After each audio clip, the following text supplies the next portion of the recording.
ang kuwit ng balat sa akin. Pagdala ay ipagsapalaran sa mga at talagang pinagulan kaya ng magic ng saga.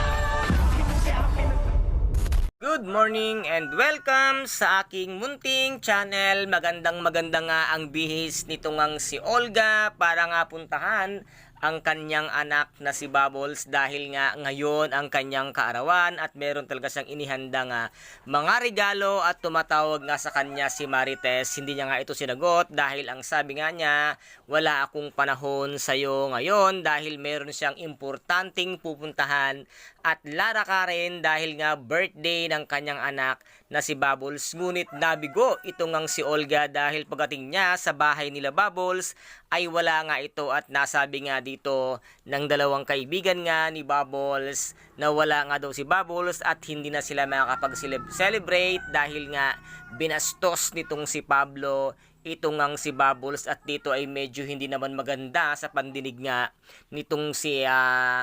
Olga kung kaya't gagawa ito ng paraan para nga maipaghiganti ang kanyang anak nga na si Bubbles. Ngunit wala silang kaalam-alam na ito palang si Pablo ay merong isang maitim na balak dito nga kay Bubbles na talagang pipilitin niyang kuhanin ang kanyang gustong kuhanin kung kaya't ito nga ay kikidnapin at gagahasain nga ni Pablo kasama ng kanyang mga kaibigan at dito naman ay lalong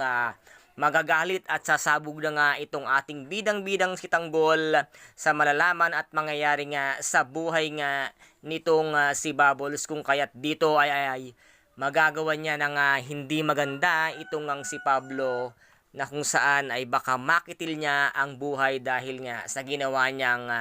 kalaswaan dito nga sa kanyang minamahal na si Bubbles. And guys, ito po ang ating pakaaabangan dito nga sa tinaguriang pambansang teleserye FPJ ang Batang Quiapo. At kung nagustuhan po ninyo ang aking videos for today, paki-subscribe na lamang po ng aking channel, paki-like and share para maging update kayo sa lahat ng gagawin kong videos. Maraming salamat po, ingat, God bless and bye bye.